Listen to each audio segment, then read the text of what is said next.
think it's about hitting the quality bar and the experience that fans want. And, everyone, it's like when they get excited about a game like this, they just want more and more because they want to invest even more time into it. I don't think I'm ready to commit to like a date of like when the next big content drop will be, because just committing to June 2nd was hard enough. Even today, committing to June 2nd is difficult. So, we delayed this announce as long as we possibly could to make sure we were completely ready. But I would say you can expect content. You can expect another content beat in the summer. And, we kind of joked internally about summer 2020, and like we ill-defined because we always knew it was June 2nd, which technically isn't summer. So I don't know that we're all that great with dates, but we're great at hitting our targets. And right now, we definitely have a target that's during the summer that would bring some more content to the game. I wanted to ask you about the beta experience for you guys, because building this in, quarantine, shipping it, having the success that you did, what surprised you the most about the kind of response to the beta overall? Like, you build these games in a little bit of an incubator inside of Riot, and obviously, play testing is a big part of it. But when you have that many folks experiencing the game, like what did you walk away? As this is kind of wrapping up now, as your biggest learnings from the closed beta? There were a lot. Our first surprise was how many people showed up. Honestly, like I think we internally had kind of prepared ourselves. Like I remember we were having conversations about, we'll be able to have healthy queues. Like we have enough players come in to keep our queue times low. That was literally our concern. And then almost immediately the concern became, how do we get all these players who want to try our game out, who have all this valuable feedback they want to give us that we absolutely need to prepare? How do we get them in? And then now we're in this situation where, a quick phone call to, our data center to get things set up is not as easy as it used to be. So I think it was kind of it was a perfect storm, but like in like the best and worst ways at the same time, because it was like, holy moly, everyone wants to play. This is awesome. I can't get them all in. What are we going to do? And so I think that was a really interesting and tricky part to navigate. Joe, you got something? Yeah, I think definitely one thing I've learned is there's a thing we take for granted. I think having worked on League previously, is this idea that you communicate with your audience, you go back and forth with them, and you talk about the things that you want to accomplish, the things that you might break, the things that you're attempting to do. And that's very natural for us to want to do, as developers at Riot. But what I found interacting with audiences is frequently they're surprised that we do that, especially audiences in this genre. And I really hope that they find value in that interaction that we have, because we're finding a lot of value in terms of actually being able to talk with them openly about things that come across in our game, things that happen, and getting information from them that helps us better improve the game. So I was just surprised at how much the players reacted to having that interaction with us, which is in a positive way, which has been great. Yeah, and the fact that you guys have continued to build this, everyone working from home. You guys probably haven't even seen each other in person in quite some time. What's it like developing this game in this way? Like, I think a lot of fans and gamers in general are like hopeful that it hasn't delayed games. Obviously, in your case, it hasn't, which is, I think, a tribute to the team and how quickly everyone pivoted. But like, what's it been like developing it kind of remotely? Like, has it slowed you down or no? Tengo que ver el mismo video que estás viendo tú, ¿no? I think it has slowed us down, but not in ways that have been like crippling. I think that there's an emotional cost to this. ¿Has visto lo que te pasé? I'm definitely one of those people that el video de MasterChef de la broma que le hacen. Games, and I'm used to running around the floor and like feeding off the energy of other people to know how we're doing. Like I can get a sense just from walking by someone's desk if we're okay, if we're off track. And I don't have that right now. None of us have that. We don't have those in-person kind of touch points where we can like see someone in the kitchen and ask a quick question or resolve a problem over lunch. Like we don't have that right now. So everything is more expensive to do from a communications perspective. What I will say is we called June 2nd as a team, not just like me as an EP or Riot, but we as a team, we called June 2nd a while ago as like the date we really, really wanted to hit. And this team has been waiting so long to get this game out the door and has been so excited for this moment that when we made our closed beta, when we hit that date and got that out, and they saw the response and they saw a million things to fix that players found for us and helped us find, just watching them kind of like that spark in them at a time that could have been really demoralizing and like really hard, I think it reinvigorated them. I'm not going to say that it hasn't taken a toll. It's absolutely taken a toll. I feel it from them. I hear it from them.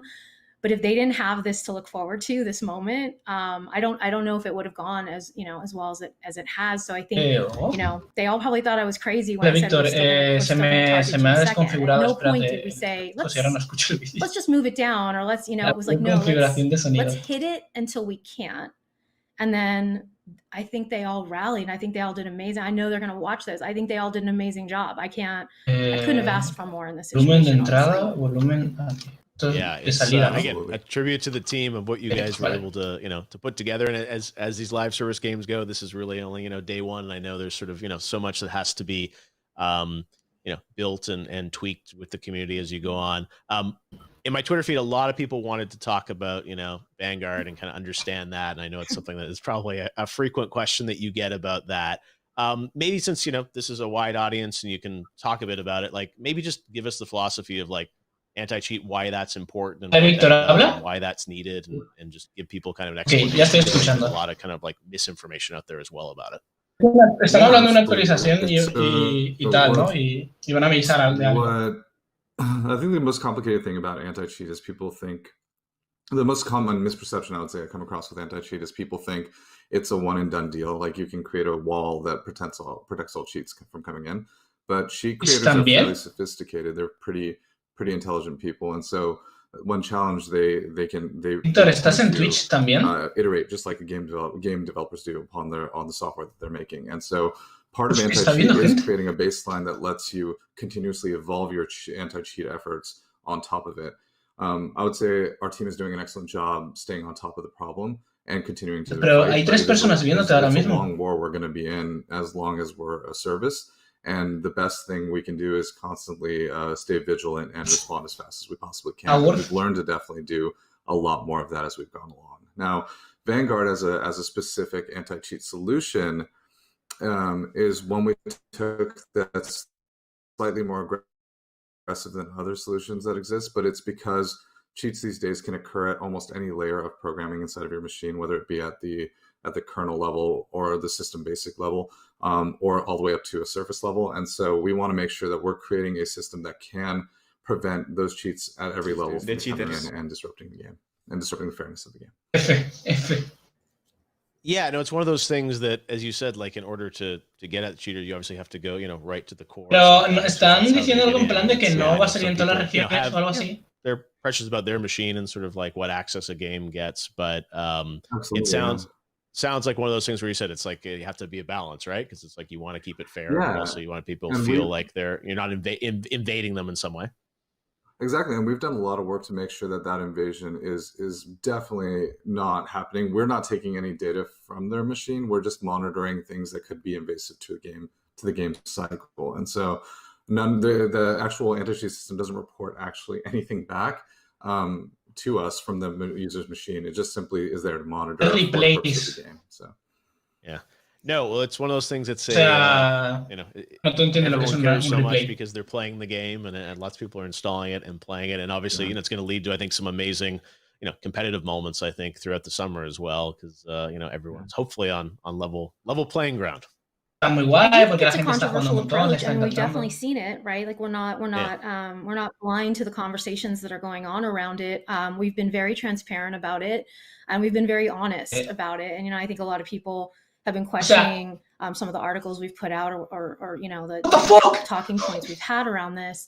I would just say, like, everything that we're publishing, we've been a very transparent team so far. We want to be really honest about the choices. Es que me ha pasado, ha empezado a hablar esta y ha hablado tan rápido y tan fluido que no entendí un culo. Those articles and you're still uncomfortable, we will continue the conversation, and we will to work hard to earn people's trust. But we believe that this is the solution that helps us keep cheaters out of the game, which I think is what ultimately we really want to keep this game really competitive. So, but we understand. I mean, I empathize with people who feel uncomfortable with this. I hope that they'll come around to trusting that what we're ¿Qué doing, gente we're doing está it in a really diciendo safe petición way, para and Bifton we're Hentai? doing it for the good of the game. Guys, thanks for joining us and talking so Petición por Valorant honestly and Gangbang. transparently with the community as you have been about your plans for the game. Es que ves, ellos hablan más lento, pero ella ha hablado tan rápido.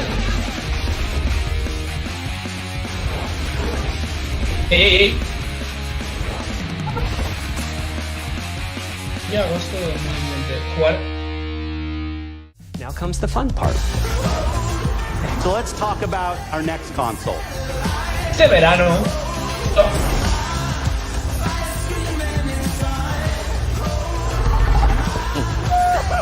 That's what I'm talking about.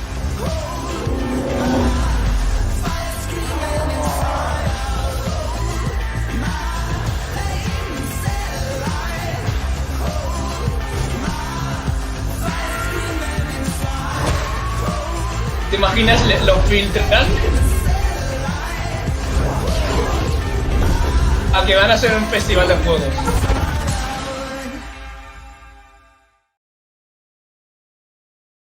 No entiendo lo de Summer. Pero si eso ya está pasando, ¿no? Entonces, si pone de mayo, Summer.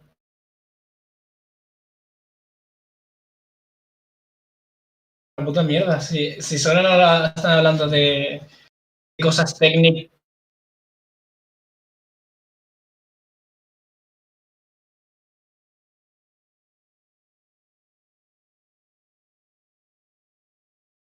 No puede ser. Estar allí y ponerse de... Realmente es importante lo del día de salida. Summer Game Fest, a ver.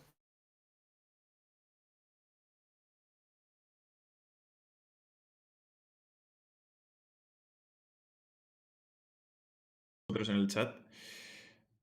Voy a hacer un clip.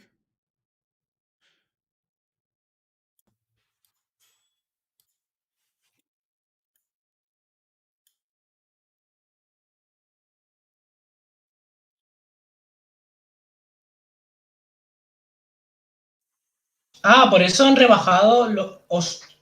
Vale, en junio... Esas son las 4 cosas que van a sacar. No nos han dicho que agentes... junio, del 9 al 14 va a haber un festival sobre Steam. Tiene que ver algo mejor. Cyberpunk, el 11 de junio. Van a hablar sobre el juego, ok. Y luego nos van a hablar de ePlay Live. A ver, Y de cosas así que tampoco me... Ah, vale, que hay más meses. Julio. A ver, en mayo era hablar de... En julio, ¿qué va a haber? Tiene pinta de Deathmatch, juego de... Nos va a presentar un juego. El Digital Steam Note Warfare Playing Zone. Van a hablar sobre Warfare, ¿ok? Warframe, te digo. Y en agosto mi cumpleaños. La Gamescom. Madre mía, que no lo voy a encontrar. Nada de nada. Y ahora se están yendo un poco por las ramas. Aquí. Una puta mierda realmente esto. O sea, tampoco... Agentes. ¿Sabes? Eso es lo que sabemos de momento. Nos están diciendo bueno, ¿qué juego está? A ver qué juego está gratis en Epic que es más Games. corto que una partida normal y que van a sacar nuevos agentes. Vale. Si no es me gusta juegazo... cómo lo explico, lo voy a escribir. Sí. Lo voy Muchas a gracias escribir. tener a un rapero famoso. No me gusta cómo lo digo. Discord. Lo siento, gente, pero saldréis en YouTube, eso sí, salís todos en YouTube, ¿vale? Que lo voy a subir a YouTube, pero no me parece lo suficientemente bueno como para... Pone Rafa, el Duan no sabe explicarlo. lo que es el Summer Game Fest. Y es como, pero sí, si tú tampoco estás enterado bien, ¿sabes? He entrado yo, se ha puesto a hablar la chica en inglés y no me entro. Del chico sí, de los dos chicos sí, es más, sobre todo del que es medio chino, se le entendía bastante. La chica, tío, se ha echado... De repente empieza a hablar y parecía Godzilla de Eminem, tío.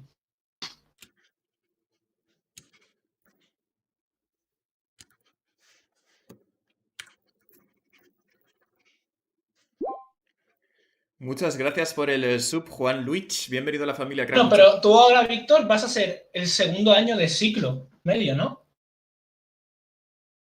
Y ya en ese segundo año vas a tener que hacer prácticas, ¿no?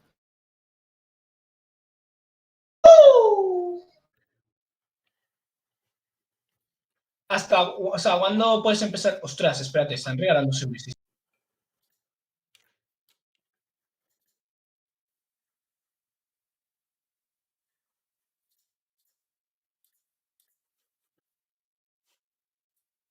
Os lo dejo por aquí, dadle RT, gente. Bloqueando en 6 días. No me cabe en el nom. Muchas gracias por No los lo 2 sé. meses y bienvenido 6 de nuevo. días, ¿no? Gracias por Juego el de apoyo. No me cabe en el misterio. nom, te lo agradezco. Pero el Mucho, mucho, Civilizations, crack. esto está guay, Thank you, tener thank you, thank you. Civilizations. ¿Mi PC puede correrlo o no?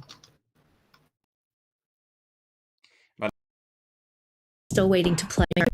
Hey everyone, I'm Anna Donlin, and I'm the executive producer of Valorant. And I'm Joe Ziegler, the game director. First, we want to thank all of you for coming on this journey with us. All of you, even those of you that are still waiting to play, are the beginnings of a global community of players that we hope to serve for years or maybe even decades to come. Your excitement for Valorant inspires us every day, and we've been looking forward to sharing this game with everyone. So I'll get right to it. Earlier this year, when we revealed Valorant, we also announced a very aspirational launch date of summer 2020. Micrófono muteado. No se te escucha. Ay, no me lo puedo creer. Pues nada, voy a hacer el vídeo todo. Este directo ha sido un desastre. Casi me duermo y todo, loco. Pero, Víctor, que tienes 80 personas y solo se Because escucha. we're launching it in a few weeks. ¡Hala, loco! ¡Hasta animación tenemos!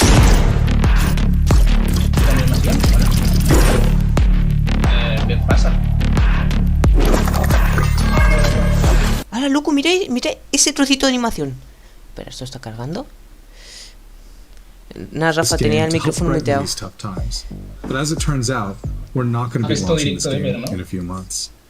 se te muteó solo, No, lo tenía yo muteado. Loco, mira ese poquito de animación, loco. Pues ya está, hoy tengo que grabar un vídeo sobre esto, loco. Pero deberías de estar reaccionando a la animación. Hey everyone, I'm Anna Donlin, and I'm the executive producer of Yo no estoy viendo en Valorant. directo. Se ha puesto a cargar el directo, puto Twitter de mierda. A ver.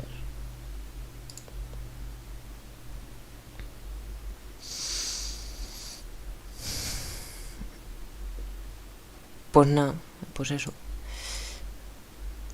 Joder, tío. Quiero ver los putos requisitos de Civilization 6, tío. Civilization 6. Ostras. Este juego es potente, Civilization, tío. El 2 de junio, loco. GTA 5 y Civilization, el siguiente juego de misterio que va a hacer, no me jodas. Mira, el día 2 de junio con un nuevo personaje y un nuevo mapa. Un nuevo modo de juego que, según la palabra de sus creadores, ofrecerá partidas de corta duración, ideales para alternar con la vertiente canónica competitiva del videojuego. Requisitos. Aquí pone que esto me debería de ir, pero sospechoso. Pues es nada, eso, chavales. Ya sale el 2 de junio, loco. Que está a la vuelta de la esquina realmente. Pues tú, yo ya lo tengo.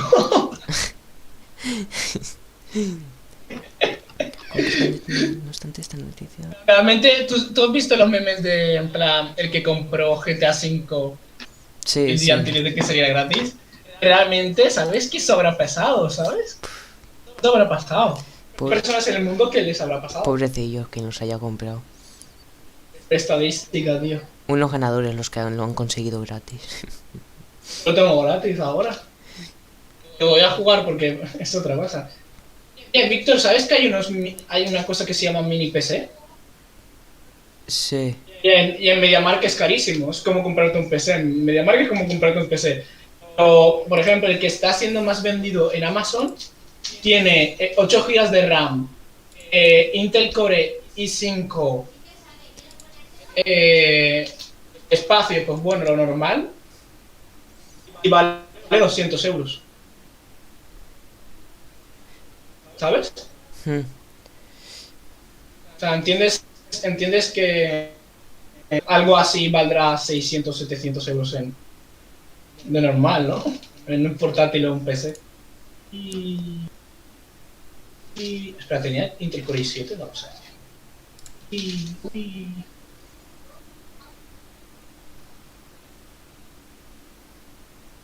El Civilization vale 60 euros. ¿Me estás hablando? Civilization se puede jugar online, porque ahora puedo jugar con mi hermano. Mi hermano lo tiene gratis, pero bueno, pirateado. He vuelto a jugar Valorant, en plan, no sé si ahora me irá bien con las actualizaciones que han ido metiendo. Pues nada, voy a cortar el directo ya sabemos lo que queremos. Bueno, lo que nos han dicho.